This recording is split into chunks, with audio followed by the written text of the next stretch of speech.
Bom, vamos a 2 Pedro, capítulo 1. Vamos prosseguir para o final do nosso estudo. Faltam 2 quartas-feiras, a gente termina nossa série de sermões. Para quem está vindo pela primeira vez, eu estou estudando desde o dia 30 de junho, portanto no início do segundo semestre deste ano, uma série de palavras que eu denominei os suplementos da fé, quando a fé apenas não basta.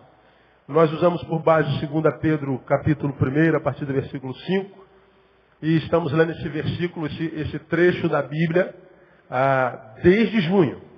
Então os irmãos já devem estar enjoados de ouvir Pedro. E aqui falando sobre isso, eu me lembro de um acontecido na vida de um pastor, eu não me lembro qual, que chegou numa igreja durante muitos meses, ele pregou o mesmo sermão. Ele chegava de manhã, abre a tua Bíblia em tal livro, aí pregava sobre aquele. Aí chegava no culto da noite, abre a sua Bíblia no mesmo livro, no mesmo texto, pregava o mesmo sermão. No domingo seguinte, pregava o mesmo texto, mesmo sermão. Um mês pregando o mesmo sermão, o mesmo texto, não mudava nada, o mesmo texto. E passaram-se meses, ele pregava a mesma coisa. Aí alguém chateado com ele falou, poxa pastor, até quando o senhor vai pregar o mesmo sermão? Ele falou, até quando vocês aprenderem esse sermão e praticarem na vida. Enquanto vocês não praticarem o que eu prego, eu vou pregar a mesma coisa. Eu gostei desse pastor, na verdade. Às vezes a gente reclama de ouvir a mesma coisa, mas a despeito de ouvir a mesma coisa não pratica. Né? Eu não estou pregando a mesma coisa, né? Eu estou no mesmo texto, mas cada quarta-feira é um saber novo. Mas quisera eu que é o sonho de todo pastor, né, que as ovelhas ouçam a sua voz e a pratiquem, porque é vida em Deus. Então a gente está falando sobre os suplementos da fé. Falamos que fé apenas não basta. Eu e você conhecemos um monte de crentes que têm fé, mas vivem uma vida desgraçada, portanto sem a menor graça, longe da graça, uma vida de miséria. Gente salva, que tem fé de verdade, que se morrer vai para o céu, mas enquanto não morre vive um inferno. E não conhece alegria, não conhece paz, não conhece equilíbrio, não conhece nada. E muitas vezes nós somos testemunhas dessa miséria e perguntamos, meu Deus, onde é que tu estás nessa vida que não passa tua vida nela de jeito nenhum? E a gente muitas vezes questiona a Deus por que essa pessoa não vai. Caramba, a gente conhece crentes que bate no peito, sou crente há 40 anos e é feliz há quantos anos? Nenhum. A relação dele é com a religião. É triste ver como é que muitos crentes terminam a vida. Envelhecem ranzinhas, feios, mal-humorados, sem relação social nenhuma, sem nada. Muitas vezes nem os filhos aguentam a presença deles. E o pior de tudo isso é em nome de Jesus. Eu não sei de que Jesus eles estão falando, mas é em nome de Jesus. E às vezes você vai lá na velha guarda da Mangueira, está lá os velhos dançando, celebrando a vida, né, rodando a baiana e curtindo a vida. E a gente fica, meu Deus, aquela velha lá a gente não chama de ímpia. E aquele ali não é um santo varão, mas a gente olha assim para um e para outro. Aí o infeliz do crente fala assim, mas ele vai para o inferno, eu não. Pode ser, né? Só quem pode jogar no céu ou no inferno é Jesus, não é verdade? Eu prefiro não jogar ninguém no inferno nem no céu. Eu só mostro o caminho, né? Quem crê, amém. Quem não crê, amém também. O problema é de cada um. E a gente vê a qualidade de vida. Você vai há uma cidade onde eu vou 2 ou 3 vezes por ano. E lá tem lugar de seresta, essas coisas tudo, porque eu estou muito cansadão. Eu vou dar uma descansada, né? Ouvir aquelas músicas antigas do tempo do meu pai, nem do meu tempo. Mas é música só para a gente sentar, botar o cotovelo na mesa e viajar. Viajar para trás. Não é? E às vezes eu vejo aquelas pessoas dançando aquelas danças de salão, dá uma inveja, rapaz. Falei, que coisa bonita. É que eu sou dançar só se for a dança do poste. Porque não tem jeito, duro que só, não tem jeito. Cada macaco no seu galho, esse galho da dança não é meu, eu passo longe dele. A preta não, a preta já dança tudo. Tem um molejo, se fosse mundana no carnaval, ia ser baiana, ia ser rainha de bateria, samba tudo. E fácil, né? E para mim não dá, não tem jeito. E eu fico vendo coisa bacana. Aí uma vez eu falei assim, cara, eu vou fazer dança de salão. Vamos estudar dança de salão? Eu nem tentei, não dá, não tem jeito. Mas tu vê o pessoal celebrando vida, aí tu vê alguns crentes, cara, que só em chegar perto dele já te abate, já. Como fosse ladrão de energia, ladrão de unção, ladrão de alegria. Gente estraga prazer, gente feia, antipática. É muito crente assim, muito. Eu e você conhecemos, só não temos coragem para dizer isso. Né? Mas é a grande verdade. Gente feia, gente ranzinza, né? Gente de todo tipo. E é triste. E o melhor é o fim das coisas. A Bíblia diz que é o final que revela o que de fato é. Né? A gente vai vendo muita gente metida feliz também, mas no final a gente vai ver como é que acaba. E às vezes o final não é nem o da vida não, é o final do dia. Durante o dia está lá, né? Tá, mas no final do dia está acabado, está arrasado, e a gente não pode julgar ninguém, a verdade é essa. Então, esse texto fala que a fé apenas não basta, a gente tem que suplementar a fé. Está aí, ó, versículo 5. Por isso vós mesmos, empregando toda a diligência, acrescentai. A palavra é essa mesmo. Acrescente a sua fé, como quem diz, suplemente. Né? Não basta fazer musculação, toma suplemento. Não basta musculizar a fé, malhar a fé, tem que suplementar essa fé. Acrescentai a vossa fé. Virtude, falamos que é virtude. A virtude, ciência, a palavra é gnosis, conhecimento. Não precisa ser burro, pode ser crente inteligente, pensando. Não é? Indo além, transcendendo. A ciência, domínio próprio. Falamos o que é isso. Ao domínio próprio, perseverança. A perseverança, piedade. E a piedade, fraternidade. Começamos fraternidade na semana passada e vamos terminar daqui a 2 semanas a fraternidade, amor. Então a gente suplementa a fé com tudo isso. E aí ele diz, porque se em vós houver e abundarem essas coisas, veja, plural, não é só fé. Os suplementos da fé na fé. Se essas coisas abundarem em você, essas coisas não vos deixarão ociosos nem infrutíferos no pleno conhecimento do nosso Senhor Jesus Cristo. Então ele está dizendo, se você tiver fé e os suplementos dessa fé, sua vida não conhece ociosidade nem frutividade. Você vai viver uma vida que vale a pena ser vivida. E não é vida da boca para fora. É vida em essência. Quem vai louvar você não é você. Vai acontecer o que o provérbio diz, seja o outro que te louve e não tu mesmo. Porque muitos que a gente vê dizendo que é feliz, que é isso tudo, ele fala, eu sou, eu sou, eu sou. Pois é, mas ninguém mais no mundo diz a respeito dele a mesma coisa que ele diz a respeito dele. Ele se acha o máximo, mas todo mundo acha ele um imbecil. Ele se acha extremamente feliz, todo mundo acha ele um borra-botas, né? Um infeliz. Então, a gente está falando de uma vida que de tal forma vale a pena ser vivida, e essa vida não vai ser reconhecida só por você. Pessoas que estão contigo vão honrar a vida que você vive e vão querer viver a vida que você vive. Está falando de qualidade de vida. Você não vai conhecer ociosidade nem frutividade. E mais, lá no versículo 10. Portanto, irmãos, procurai mais diligentemente fazer firme a vossa vocação e eleição. Porque fazendo isto, termina comigo. Nunca, jamais tropeçarei. Olha a palavra. Nunca, jamais o quê? Tropeçareis. Ele fala de quê? De ser deformado na essência. Você cai, se machuca, fica prostrado. Quantos eu e você conhecemos, começaram na fé, alguma coisa aconteceu, decaíram da fé e muitas vezes se cumpre a profecia de Pedro mesmo sobre ele, que conheceram a Jesus e voltaram para o mundo. A Bíblia diz que o segundo estado se torna pior do que o primeiro, que nele se cumpre aquele ditado, a porca lavada, diga para mim, voltou a revolver-se no lamaçal. É o cão vomitando o seu próprio vômito. Pessoas que conheceram a fé, conheceram a Jesus, mas não conseguiram se firmar. A vida em Deus passou só pela informação e não formação. E a informação a respeito de Deus não gera vida na vida de ninguém. O que de Deus gera vida na vida de alguém são a experiência, é a experiência. É como aquela criança que eu exemplifiquei aqui, que a mãe fala assim, ó, não bota, filho, o dedo nesses 2 buraquinhos na parede porque faz dodói. Como quem diz, há poder nesses buracos.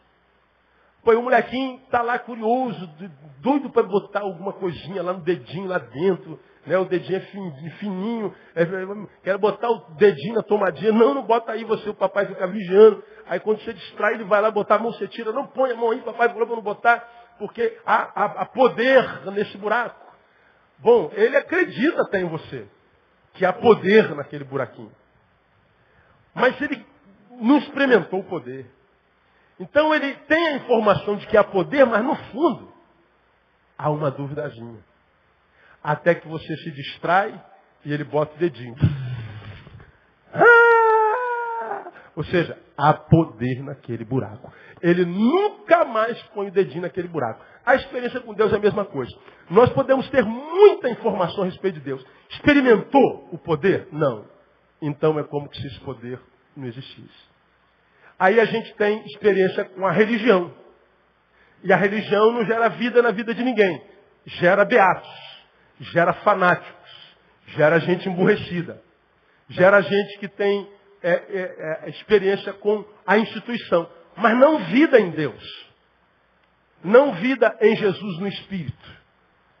Porque essa vida em Jesus, só pela fé suplementada, que ela não vai permitir que a gente tropece. E quando a gente tropeça, como eu falei, a gente pode ir à lona, a contagem abre, parece que você perdeu, mas você fica de pé e você entende que quando está fraco é que você está forte. Você tem a experiência com Deus, não é mais informação a respeito de Deus. De modo que quando você tem a experiência de que há poder no buraco, por mais que falem para você, nada, isso não é poder, isso não existe, é bobagem. Não, cara, eu sei do que eu estou falando, porque eu vivi o negócio. Não é informação. Eu sei quem é Deus. Eu sei, como diz aquele fiz citação de domingo, se ele é Deus ou não é, se ele é pregador de heresia ou não sei. Eu só sei de uma coisa, eu era cego e agora eu vejo. Então não quero saber da informação, eu tive experiência. Essa experiência só com a fé suplementada. Então nós falamos sobre cada um desses suplementos. Começamos fraternidade, e falei que fraternidade é Filadélfia. Né? Filos Adelphos. Então, amigo do irmão, amor fraternal. Suplementar a fé com fraternidade. Portanto, nós falamos na semana passada, coisa interessante. Os primeiros suplementos, só para a gente relembrar. Volta para o versículo 5. Qual é o primeiro suplemento? Digam para mim. Virtude. E o segundo? Ciência. E o terceiro? Domínio próprio. O quarto? Perseverança. Quinto? Piedade. 5. Todos esses 5 são subjetivos. Acontece em mim enquanto indivíduo. A virtude, a ciência, o conhecimento, o domínio próprio, a perseverança e a piedade, todos suplementos subjetivos que eu tenho que acrescentar à minha fé. Agora, quando a gente vê a lista de suplementos estabelecida por Pedro pelo Espírito, elas terminam com 2 suplementos. Fraternidade e amor. Por que termina com fraternidade? Porque todos os suplementos subjetivos, quando em mim, vão me levar ao encontro do próximo, à fraternidade. O que o texto está dizendo? Que ninguém que queira viver uma vida que vale a pena, sem discurso, sem blá blá blá, mas que queira viver uma vida de fato, da qual você se orgulhe, não do que você sabe, mas do que você faz, do que você é. Ele está dizendo, suplemente com tudo isso, da subjetividade, mas isso tudo tem que empurrar você para o próximo. Não existe evangelho, pelo menos o pregado pelo Jesus, que não nos socialize.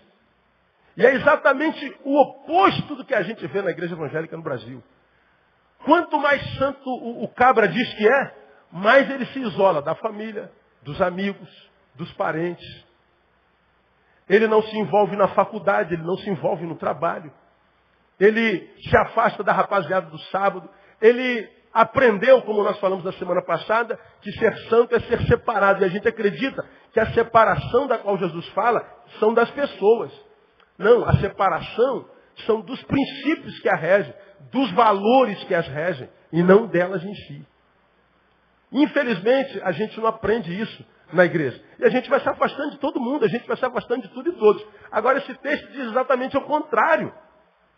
Quando você tem a fé evangélica, ou seja, do evangelho, e não necessariamente dos evangélicos, essa fé vai ser suplementada pelas virtudes, pelas ciências, pelo domínio próprio, pela perseverança, pela piedade, todos os suplementos internos, subjetivos, e quando isso de fato acontece em você, ele te empurra para o encontro. Você, portanto, quando alcançado pelo evangelho, não é preparado só para a igreja, você é preparado para o mundo. A igreja não forma discípulos para si, forma discípulos para a cidade, forma cidadãos. O verdadeiro crente, ele é alguém que tem que estar inserido em todas as áreas da sociedade, da sua nação, do seu país. Ele tem que ser alguém inserido. Alguém participativo, não alienado. Exatamente o oposto da maioria dos crentes que a gente conhece. Porque se a cidade dependesse só dos crentes, a gente estava perdido, porque os crentes não têm influência na cidade quase nenhuma. A não ser no discurso, a não ser nos grandes eventos, nos ajuntamentos, nas mídias que pregam muito pouco evangelho. Então nós falamos tudo isso na semana passada. Hoje, para a gente terminar a fraternidade, semana que vem, na outra, eu quero falar sobre amor. Como nós falamos no início, estamos pregando sobre manhã, né? Sobre as marcas da verdadeira santidade. E eu falei que a primeira marca do cristão é o amor, e o amor hoje é só um pronome de tratamento. E a gente tem falado sobre o que amanhã a gente vai falar na quarta-feira à noite também. Então, algumas realidades sobre fraternidade para a gente terminar essa parte do nosso estudo. Primeiro, se fraternidade é amor ao próximo, ou seja, amor fraterno, a gente aprende que o evangelho ou o cristianismo não é uma religião em si, ou não deveria ser. Ele é um estilo de vida. O que Jesus veio edificar na terra não foi uma religião. O que ele veio fundar na terra não foi um cristianismo. Ele não tinha a ideia de fundar uma das grandes religiões do planeta. Você já me ouviu pregar aqui que religião não faz bem para ninguém. Pelo contrário, só faz mal. O historiador escreveu há algum tempo atrás que quase que 85% das guerras do mundo são por causa de religião. De cada 10 guerras que existem, quase 10 são por causa de religião.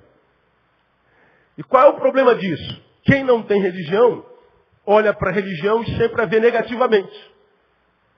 E qual é o fim da religião para cada religião? É Deus. Bom, se religião representa Deus na terra, e a religião só causa desgraça, então ou Deus não é bom, ou ele não existe. Portanto, como eu tenho ensinado aos irmãos, quem pensa assim tem razão de pensar. Uma das graças que eu dou a Deus é que eu me converti cedo, porque se eu tivesse que me converter hoje, acho que dificilmente eu me converteria. Olhando para a vida dos crentes, dos cristãos, olhando para o que a religião faz no mundo, dificilmente eu acreditaria em Deus, acreditaria em fé. Dificilmente. Perdão. Basta que nós analisemos. Por exemplo, nós estamos nessa guerra com aquela mulher na Irã, que está para ser apedrejada, não apedrejada, apedreja, não apedreja. A semana passada disseram que ela foi solta, na verdade não foi solta coisa nenhuma. Foi um engodo para acalmar a opinião pública sobre o Irã. E solta, não solta a mulher, não solta, não solta. Vocês devem estar acompanhando isso. E a mulher está para morrer apedrejada por adultério. Ela traiu o marido e a lei daquela religião diz que a adúltera deve morrer apedrejada. Então a opinião pública mundial está bombardeando o Irã para que aquela mulher não morra apedrejada, mas o bichinho lá não quer liberar a mulher de jeito nenhum. Só retardou o apedrejamento por causa da opinião pública, porque a mulher traiu o seu marido. Nós falamos sobre adultério aqui, exatamente nesse texto que a gente está estudando. Jesus, quando fala sobre adultério, ele nos ensinou, você aprendeu isso aqui, que adultério não é só colocar o pintinho no buraquinho errado. Isso é o que diz a lei. Para Jesus, é mais profundo ainda. O que Jesus diz lá em Mateus? Se algum de vós olhar para uma mulher e no seu coração desejá-la, digo-vos que no seu coração já cometeram adultério com ela. Resumindo, você olhou para uma mulher, viu uma mulher? Vi, então adulterou. Se olhou para um homem, viu um macho? Vi, então você já adulterou com ele. Agora, se a lei fosse para todos, quem estaria de pé? Qual homem aqui nunca olhou para outra mulher? E disse assim, oh, glória a Deus. Que é para gospelizar a melhor coisa. Obra das mãos do meu Deus, aleluia. Mas você está olhando lá para o preferência nacional. Né? Qual mulher que nunca olhou um homem, mas que homem bonito? Quem? Agora, por que Jesus diz que adultério é mais do que botar o pintinho no buraquinho errado? Porque quando isso acontecia lá, a mulher morria apedrejada também. Homem não. Só a mulher. Como ele veio trazer a igualdade dos homens e de mulheres, ou seja, da sociedade, ele então diz, olha, eu trabalho com a essência e não com a aparência. Eu trabalho com o que há dentro, ou seja, na sede das verdades e mentiras e não do que parece ser. Então, quando você for tratar com um adúltero, lembra que você é mais um deles. O problema é que o adultério dele frutificou e o teu ainda não. O que não quer dizer que venha frutificar amanhã. Então, quando você for apedrejar alguém, lembre de si. Você não é melhor do que ele. E você já aprendeu que para quem se enxerga, a única forma de olhar para o outro é como? Com misericórdia. Não é? Se nós praticássemos o que Jesus ensina, nós não teríamos tanta desgraça, tanto juiz, tanta disputa, tanta competição, tanta gente querendo essência, aparência, primazia. Porque todos nós consideraremos o nosso próximo superior a nós mesmos. Então, o que o texto está dizendo é que Jesus não veio fundar uma religião. Ele veio trazer para nós um estilo de vida. Na cabeça de Jesus, o que ele queria criar na terra era uma comunidade na qual fosse estabelecida a justiça do seu reino. E a justiça do reino de Deus não tem injustiça. Tem igualdade. Ou igualdade. No reino de Deus não há injustiça. O sonho de Jesus, para os homens que acreditam nele, era que esses homens criassem uma comunidade tão justa, tão perfeita, que fosse referencial para aqueles que não acreditam nele. Então, isso não precisa ser em grande escala, mas que nós, nas nossas pequenas comunidades, nos nossos grupinhos relacionais, tivéssemos um pouco de justiça.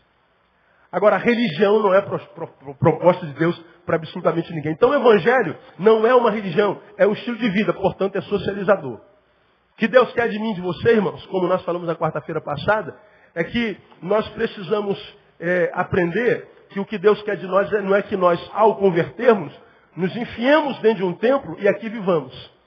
Porque mais importante do que acontece aqui é o que nós fazemos com o que recebemos aqui.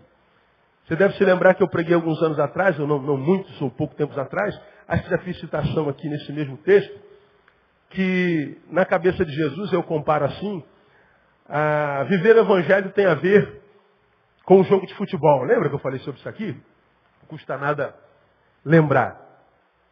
Vamos lá. Internacional perdeu ontem para o time de 20ª categoria, né, meu? Time de Betânias que ganhava o Internacional do jeito que ele jogou ontem lá naquele campeonato mundial. Uma vergonha, vergonha. Mas deixa para lá. Vamos lá, jogo. Começou o jogo. Quanto tempo de jogo tem? Primeiro tempo, 45. Acabou os 45, o que acontece? Tem o quê? Intervalo. Quantos minutos? Passados 15 minutos, o que acontece? Mais 45. Isso para mim ilustra bem o que Jesus sonhou com os cidadãos do seu reino. 45 a gente está no campo. Para nós de Jesus, o campo é o quê? O mundo. O campo é o mundo. Muito bem, no campo nós estamos com a camisa e nós estamos vendo um monte de gente com a camisa adversária. E aquela gente que está do lado de lá está jogando contra você e você contra ela. O adversário não é inimigo, é adversário. E lá no campo, corre para lá, corre para cá, cotovelada para cá, pernada para lá, dedo no olho sem que o juiz veja, xinga a mãe daqui, xinga a mãe de lá, cospe na cara do outro, não tem tudo isso no futebol? Não deveria, mas tem. A gente tem estiramento muscular, sua, cansa, cai, levanta, rola, pernada, corre para lá, corre para cá, briga, briga, briga, luta, luta, luta, desespero, desespero, desespero. E a gente está, isso é vida. A vida é assim. Muitas vezes a gente está vivendo uma vida, parece que a gente está com a camisa de uma cor, e o mundo inteiro está com camisa de outra coisa. Às vezes até Deus parece que está com a camisa do time oposto. Já viveu isso na sua vida? A gente está passando por momentos tão ruins que a gente imagina que está completamente só. Todos se levantam contra, nada dá certo, tudo ruim. Isso é vida. A vida é desenvolvida nesses antagonismos. A vida toda é desenvolvida na dialética, é dia e noite, alegria, tristeza, Cansaço, descanso, dorme, acorda, tudo é dialético. Tudo.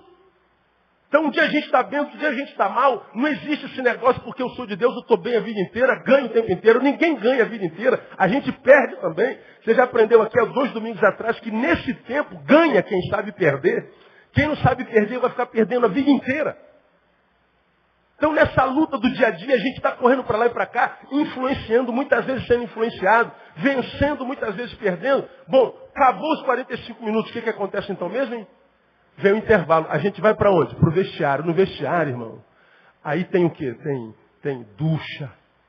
No vestiário está lá o massagista com aquela massagem celestial, com aquele óleo, e vai fazendo massagem na sua coxa, vai fazendo massagem na sua batata da perna, e você toma Gatorade, o cara vai te dar uma camisa nova, roupa nova, o técnico vai te dar todas. Pô, cara, você está falhando por aqui, você errou aqui, está pecando aqui, você tem que dar a volta por cima. Estratégia, e aí você é renovado no teu ânimo, você recebe a estratégia do técnico, roupa nova, Gatorade, mais Gatorade, água, massagem, e você se sente pronto de novo. Bom, mas quanto tempo dura o intervalo?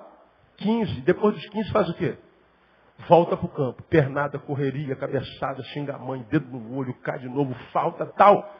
Pois é, onde entra a igreja nesse negócio? A igreja são os 15 minutos.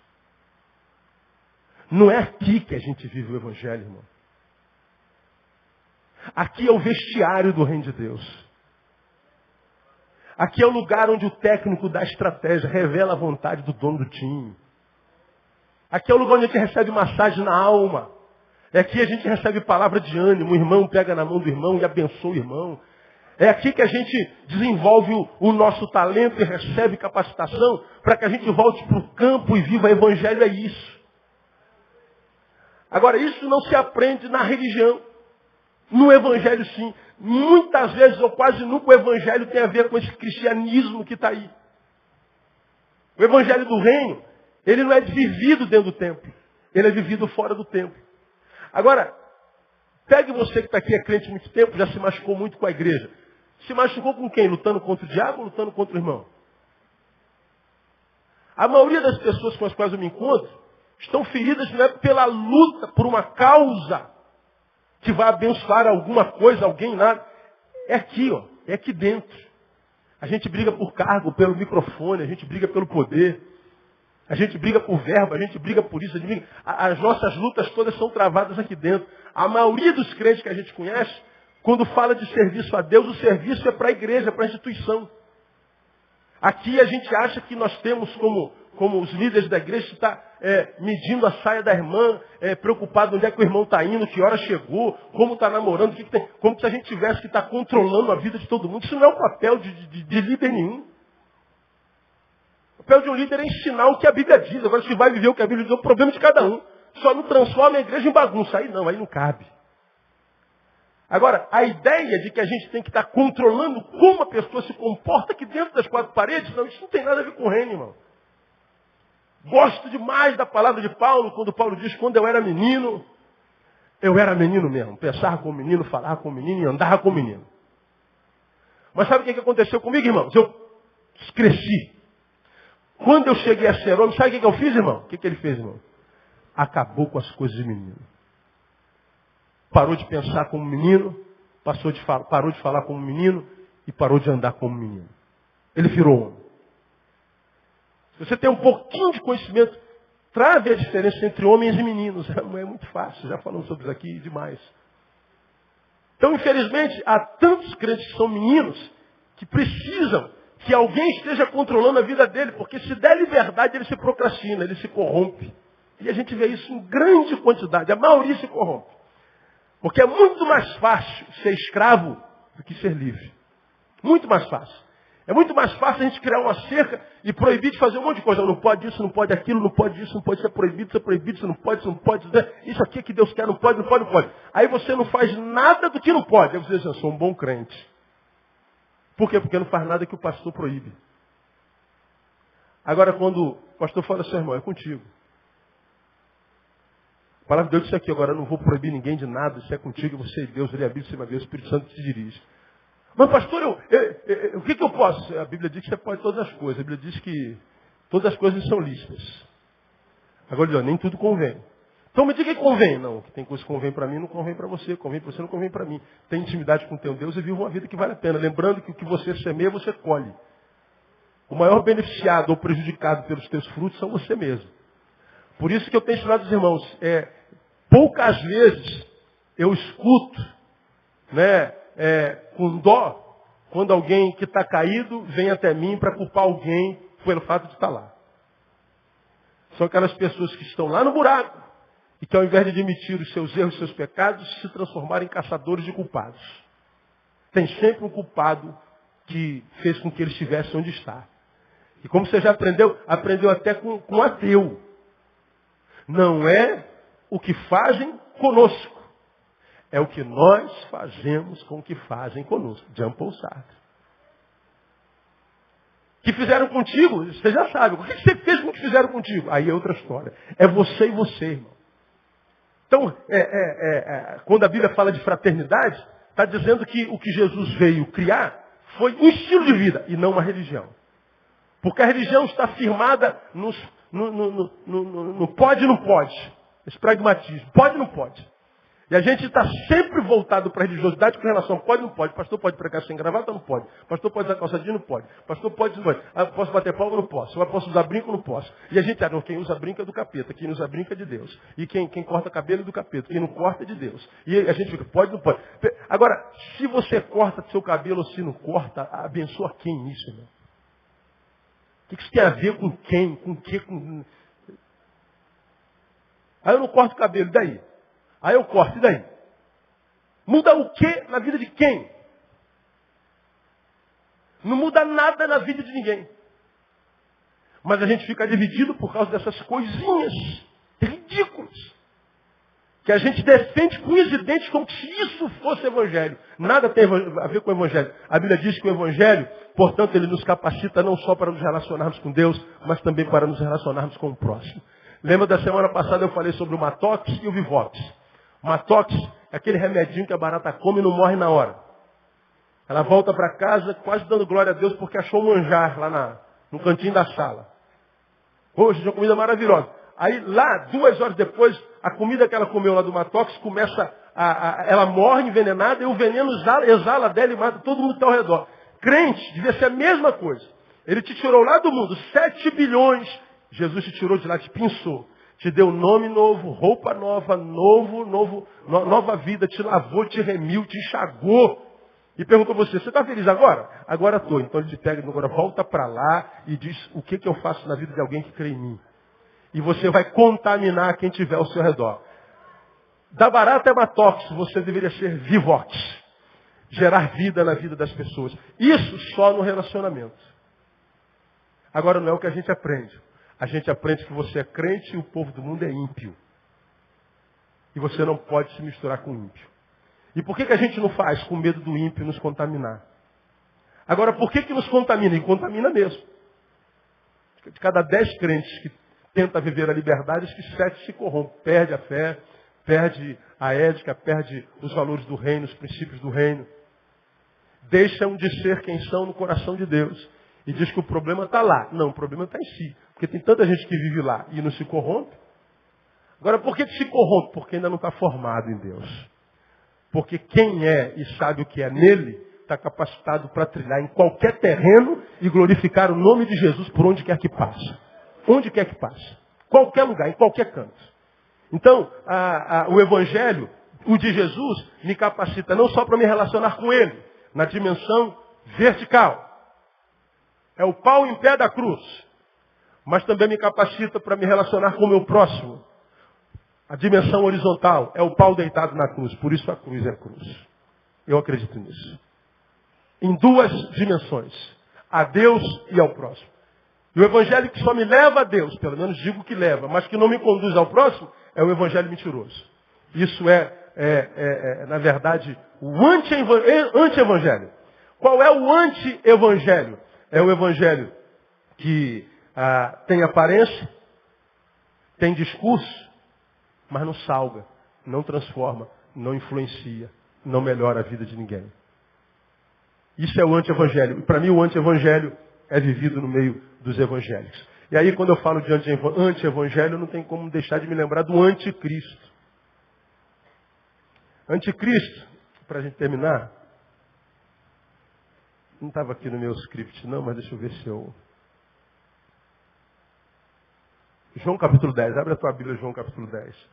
Eu falei sobre isso, acho que foi no fórum que nós tivemos aqui sobre os Illuminati. Tivemos há bem pouco tempo atrás aqui, um fórum, foi maravilhoso, a igreja estava lotada quase, sobre os Illuminati. E tínhamos 4 pessoas à mesa, 2 professores universitários, Isaías e eu. Eu fiz citação de João capítulo 10, onde Jesus fala uma coisa muito, muito, muito interessante. Eu queria que você que tem ouvido ainda, ouvisse essa palavra. João 10, você já abriu aí, amém ou não? Em verdade vos digo, presta atenção.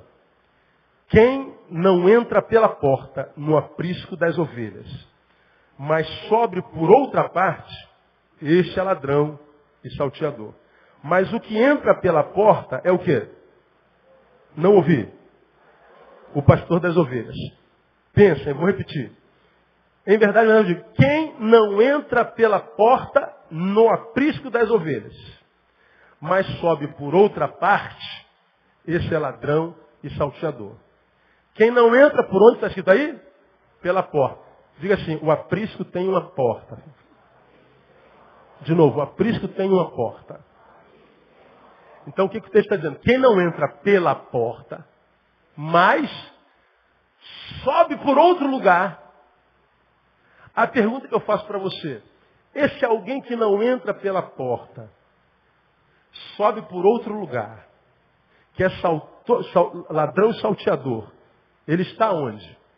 À luz do que você leu no versículo 1. Está dentro ou fora? Está dentro. Ele só não entrou por onde? Pela porta. Mas diz o texto que ele entrou por outro lugar. Mas no aprisco, ele está do lado de dentro ou do lado de fora? Do lado de dentro.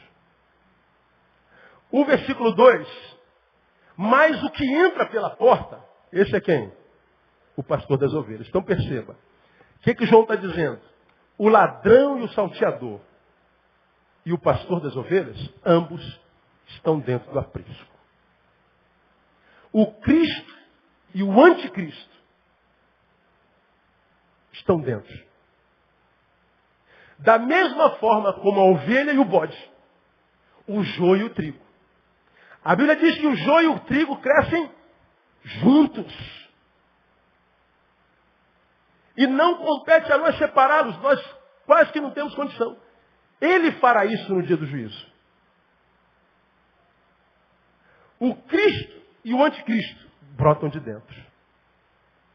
O evangelho e o anti-evangelho são vividos dentro. De modo que sentar aí onde você está não é uma ação inconsequente. É perigosa. Por isso que a Bíblia diz que a fé vem por onde? Ouvir. E a gente perde a fé por onde? Pelo ouvir. Tendo cuidado para que ninguém roube de vós a graça ou a fé com vãs filosofias. Eu ganho e perco a fé através do que eu ouço. O anti-evangelho, ele brota de dentro. E que é o anti-evangelho, na minha concepção? É o evangelho que tem aparência de evangelho. É o evangelho que tem discurso evangelho. É o evangelho que se diz sal, mas não salga, não transforma, não muda a vida de ninguém. É o evangelho da igreja que cresce em número, mas que não frutifica na cidade. É o evangelho do crente que frequenta a igreja, senta no banco, mas aqueles que convivem com ele não são melhores depois dele. Não há influência. Só discurso. Blá, blá, blá.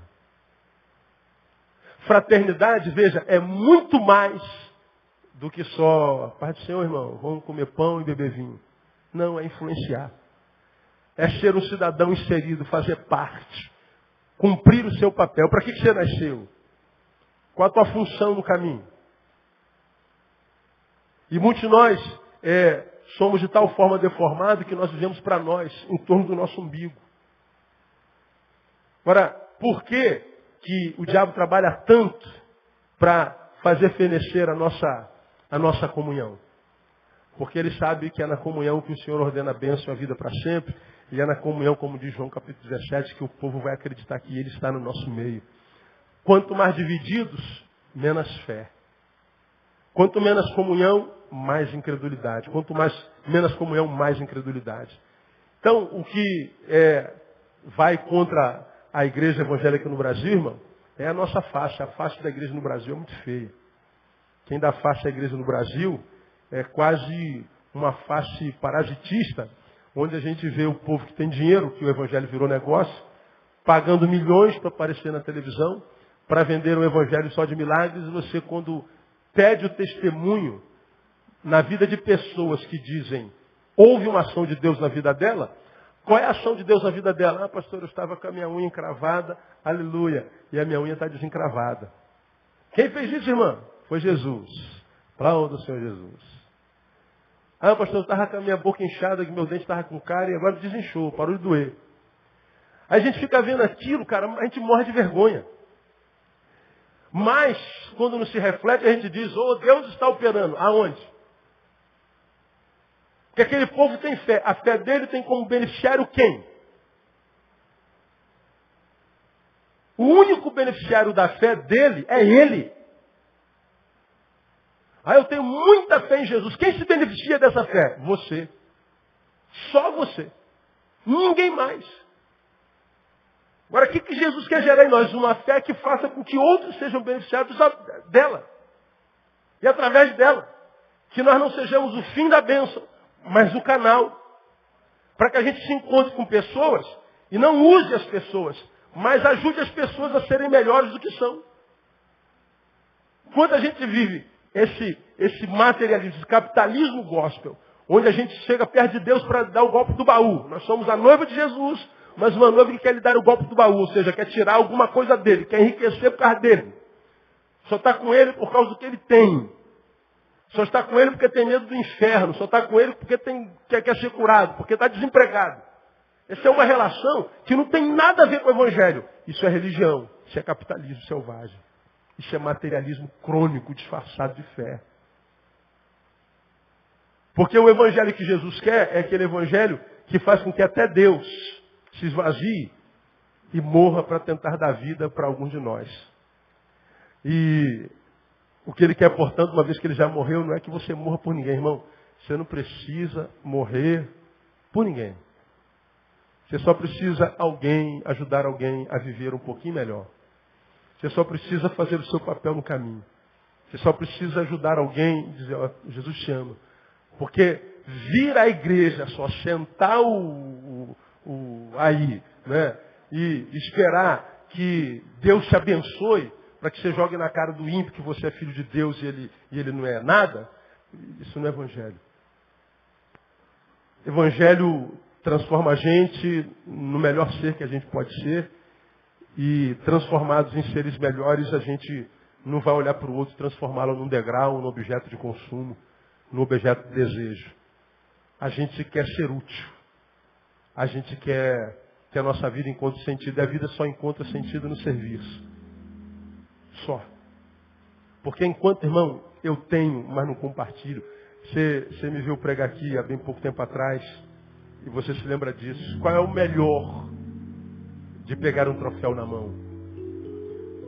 Ter alguém com quem compartilhar. O que adianta eu ser o campeão e não ter ninguém para celebrar comigo? Imagina teu time sendo campeão brasileiro, mas não tem televisão, o Maraca está vazio, só está o teu time e o time oposto. Não tem ninguém vendo. Nada. Lembra, qual é o melhor de ver o nosso time ganhando do time adversário? Zoar o nosso amigo do time adversário. O nosso time ganha, a gente vai para o trabalho amanhã pensando nele. Estou doido para encontrar com ele lá no escritório, cara. Estou doido, cara. No último jogo ele botou lá um negócio em cima da minha mesa, me zoou a semana inteira. Agora meu time ganhou. Teu time ganhou, tu pensa nele. Você nem está pensando na vitória, está pensando nele. Doido para chegar amanhã de manhã para ir para o trabalho e esfregar na cara dele.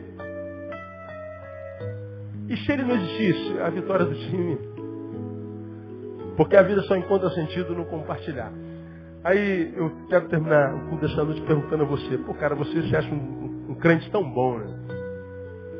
Você acha que é tudo isso que você imagina? Nunca ninguém te disse que você é um crente bom, mas você se acha um crente maneiro. Agora, por que você se acha um crente maneiro? Quem é abençoado através da sua vida? Você diz que é abençoado? Amém. Vamos acreditar que você seja. Como falei há bem pouco tempo atrás, imaginamos que você não dissesse que é um abençoado, mas que você dissesse, eu sou um padeiro, lembra? O que você requer de um padeiro? Pão. Vamos dizer que você não fosse um abençoado, dissesse, sou um doceiro. O que você requer de um doceiro? Doce. Mas vamos dizer que você esteja dizendo que é um abençoado. O que se espera de um abençoado? Bênção. Abençoado não é quem retém bênção, é quem abençoa alguém, é quem produz bênção. Como um padeiro é quem produz pão, o abençoado é quem produz bênção. O abençoado não ajunta, ele divide. O abençoado compartilha. E não é compartilhar o que tem, somente é compartilhar o que é. Então, para você pensar na cama, depois de você, quem se tornou melhor? Depois que você entrou na história de alguém, quem se tornou melhor? Ninguém. Você é um péssimo crente. Pode ser um bom batista, um bom assembleano, um bom presbiteriano. Você pode ser um bom universal. Você pode ser um bom raio que parta. Mas cristão, porque o que Jesus fez na minha, na sua vida, foi que depois que ele entrou na minha e na sua vida, nossa vida nunca mais foi a mesma. Ela melhorou muitíssimo. Amém ou não, amado? E ele quer que as nossas obras sejam maiores que as dele. Que depois de nós, a história de alguém melhore. Que depois de nós, alguém encontre sentido para a vida. Que depois de nós vejamos que vale a pena a nossa existência. Caramba, minha vida deu sentido na vida daquela pessoa. Vale a pena viver. E você vai começar a se alegrar com a alegria dos outros. Você vai ver o quanto a vida tem sentido quando a nossa vida dá sentido na vida de alguém. Porque se vida não gera vida, a vida não tem sentido para ser vida. Se você está vivo, eu acredito que você esteja vivo. Amém ou não, amado? Então gera vida. Porque o que a gente vê hoje é só geração de morte. Morte, morte, morte. Uma geração pobre. Uma geração linda, mas infrutífera. Refém do seu pênis, refém da sua vagina. Uma geração que só sente prazer nessa área do corpo, como você tem me ouvido pregar. Tira isso do corpo dessa geração, não tem alegria em mais nada. Mais nada. E quando a gente começar a gerar vida na vida de alguém e perceber que depois de você aquele alguém, caraca, vale a pena viver. Você vai ver que você encontrou razão para a tua vida. Porque a vida só encontra sentido na fraternidade. Mas não na discussão, mas no encontro mesmo. Então, cara, você não precisa ser pastor, não precisa ser apóstolo. Você pode estar lá na tua faculdade, cara, sentado do lado do teu amigo, mas veja ele como ser humano e não alguém que você vai usar. De repente, esse cara está precisando de um par de ouvido misericordioso para trocar uma ideia. E você emprestou um par de ouvido sem ceder à tentação de imprimir juízo sobre a atitude dele. Isso é coisa do capeta, né? Às vezes converter. Cala a boca, irmão. O ovo não fala nada, ele só quer falar. Cala a boca. Foge à tentação de querer ganhá-lo para Jesus, ameaçando-o com o inferno. Ouça, fica quieto. Ô, brother, estamos juntos. Estamos juntos. Quando você precisar, estamos aí. Pronto, ganhou o cara para você. Uma vez que você ganhou para você, ganhar para Jesus é um pulo. Agora a gente quer sempre ganhar para Jesus. Ganhar para Jesus, mas para a gente não consegue porque a gente é antissocial, anti-intelectual, anti-relacional, anti-tudo. E o texto está dizendo, olha, se você não suplementar a sua fé com fraternidade, amor fraternal, você vive uma vida infrutífera. E que é um dado triste. Muitos de nós têm um amigo, cara. Um amigo. Naquelas noites de insônia, você olha para o celular, olha para o telefone e fica imaginando para quem que eu posso ligar essa hora que é brother, é irmão, para eu trocar uma ideia, para abrir meu coração, porque a dona Insônia não me larga, eu estou mal, quero morrer. A gente não tem. A gente não tem.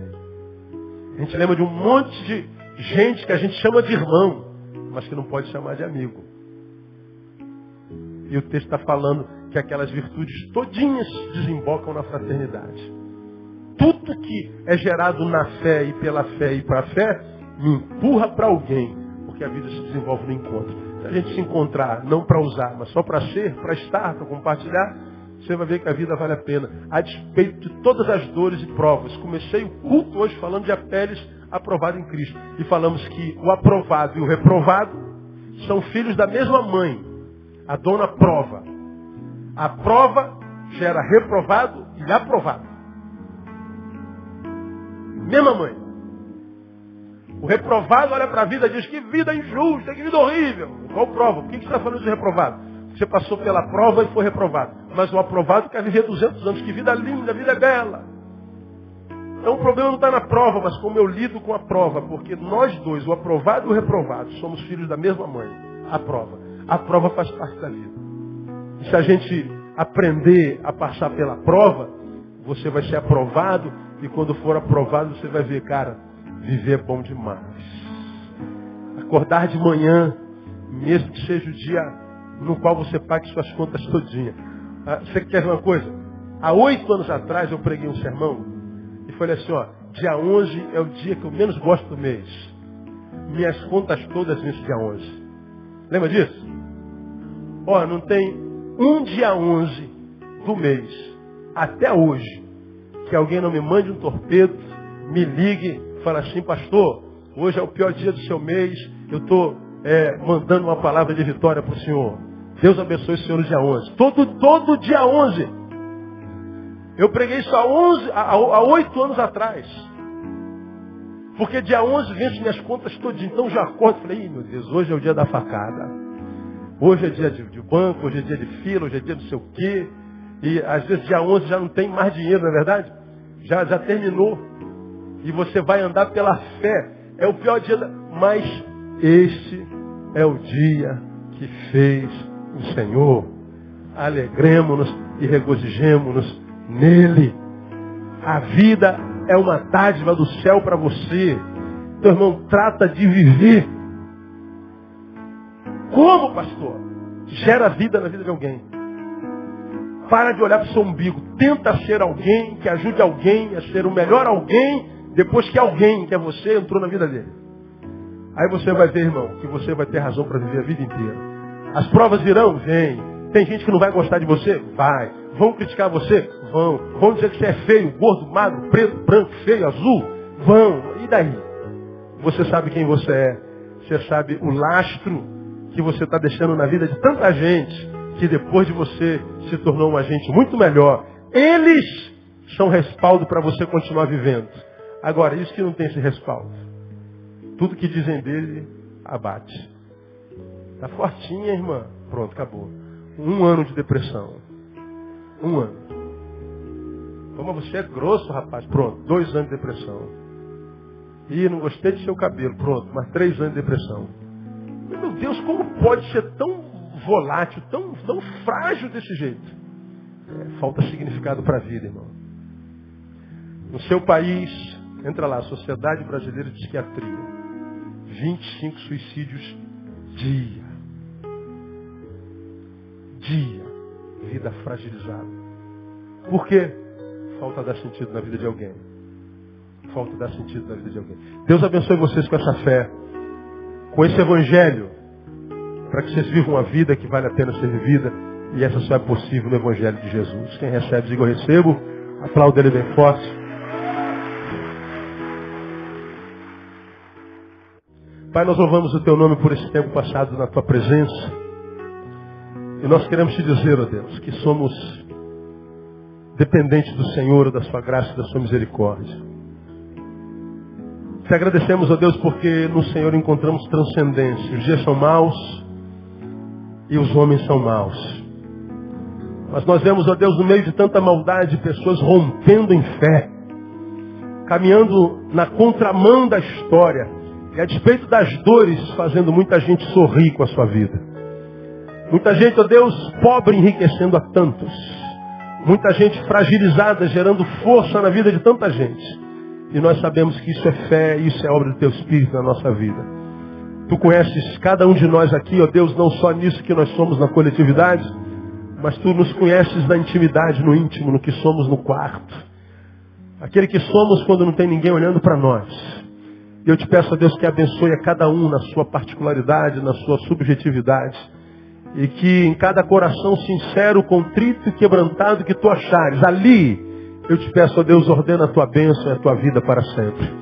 Que a nossa vida encontre sentido no encontro e não na frequência ao templo. Que a nossa vida encontre sentido em dar sentido na vida de outras pessoas, para que a vida nossa nunca perca sentido. Nós abençoamos o Teu povo para que assim seja, e eu profetizo que assim será no nome de Jesus. E te peço, leva-nos para a nossa casa, guardados debaixo da Tua mão poderosa, e que esse restante de semana seja de vitória e experiências contigo. No nome de Jesus nós oramos e pedimos. Amém. Glória a Deus. Aplauda o Senhor, vou em paz. Até sábado, se Deus quiser, não se acha, dá um abraço no teu irmão.